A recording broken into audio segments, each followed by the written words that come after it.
Cheshire Rail Trail is a 33-mile-long trail divided into two segments.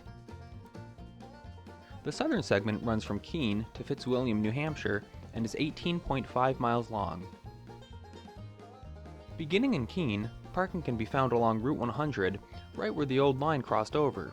Keep an eye out for the Arch Bridge sign.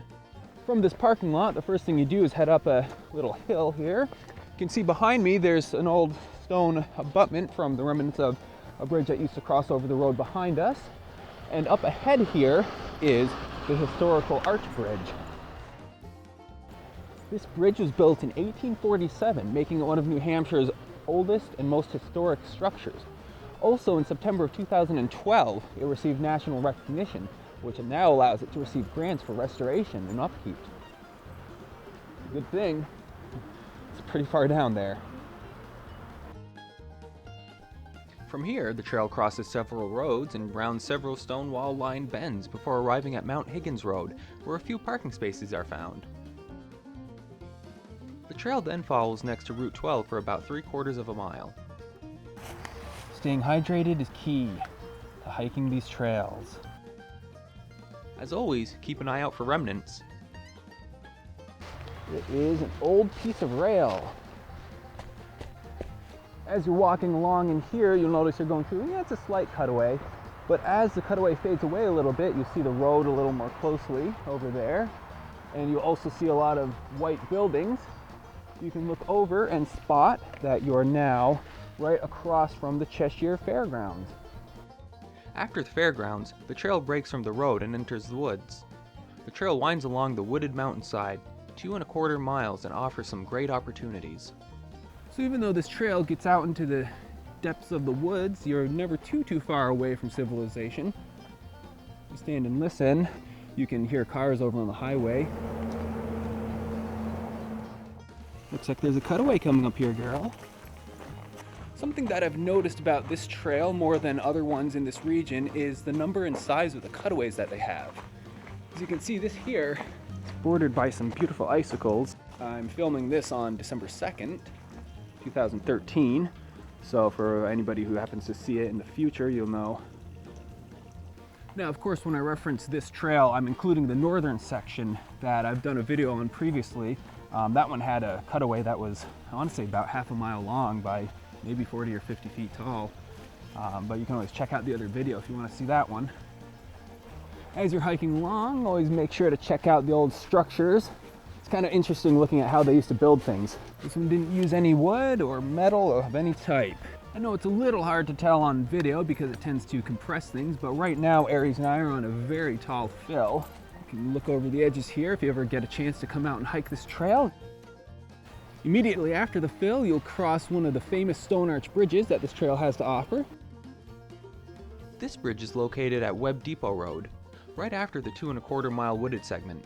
The trail continues along the mountainside for 1½ miles, brushing up against the South Branch Ashuelot River for the last ½ mile before the next parking area along Route 12, right at the border of Marlborough and Troy, New Hampshire.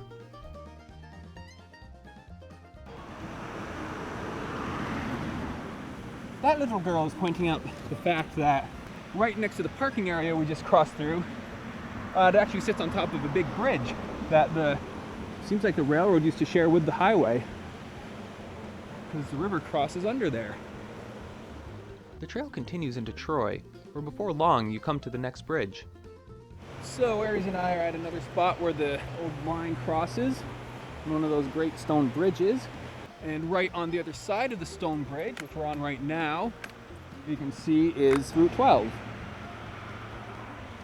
Continue over the new bridge, pass by a unique red house, and over another new bridge.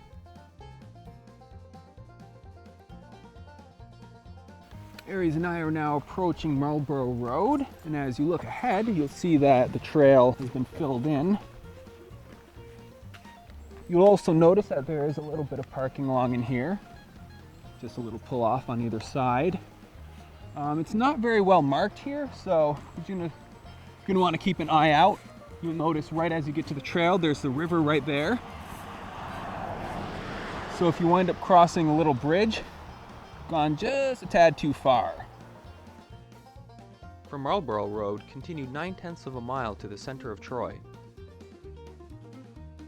As you walk through Troy, New Hampshire, you'll see that the old line cut straight through town, and they sort of made a nice cutaway for the railroad to rest beneath where the town is. But as you look ahead, you'll notice a yellow building with a signal light next to it. That is the old Troy Depot. It looks to be the Historical Society now.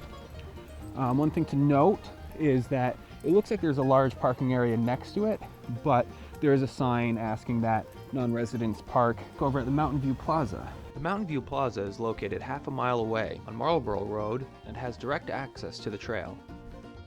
So again, just be respectful of the different towns and their requirements for parking. Troy, New Hampshire. From here, the trail continues along its way. 2 miles later, you'll arrive at Rockwood Pond Road and more parking. Immediately after this, you'll cross a causeway cutting through Rockwood Pond. 3/4 of a mile beyond, you'll cross Rhododendron Road, then head back into the woods. So as you're hiking this trail or doing whatever you choose to do along here, you see that there's a couple spots that it either goes up and over the road or cuts down to the road where there used to be a bridge or an underpass.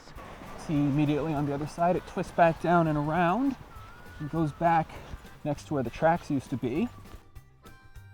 Down there is a cutaway. That used to be the old line. After about 1/4 of a mile, the trail hooks back in with the old line again.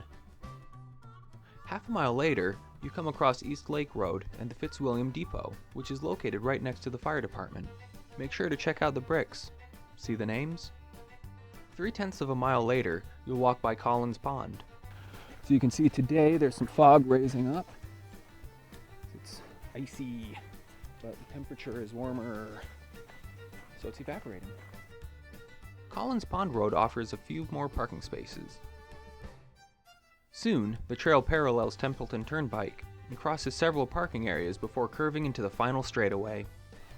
So, Aries and I are getting to the end of a fairly long, wide, well-maintained straightaway, and I can see some gates up ahead, which indicate that we are getting to the end of the trail.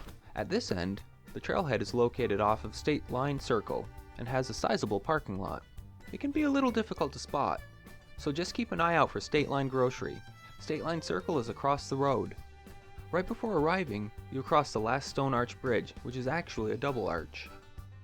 So with acceptable practices on this trail being, let's see, walking, hiking, running, biking, and winter activities such as snowshoeing, cross-country skiing. I think I saw a sign that showed like dog sledding, so you know, if you have a little pup, just like that, maybe do a little ski touring along the way. Oh, and don't forget snowmobiling. So if you're a snowmobiler, this is an excellent trail for that. And otherwise, it's a pretty decent trail for just general activities. Oh yeah, don't forget horseback riding. Look at that! Look how brave my little girl is.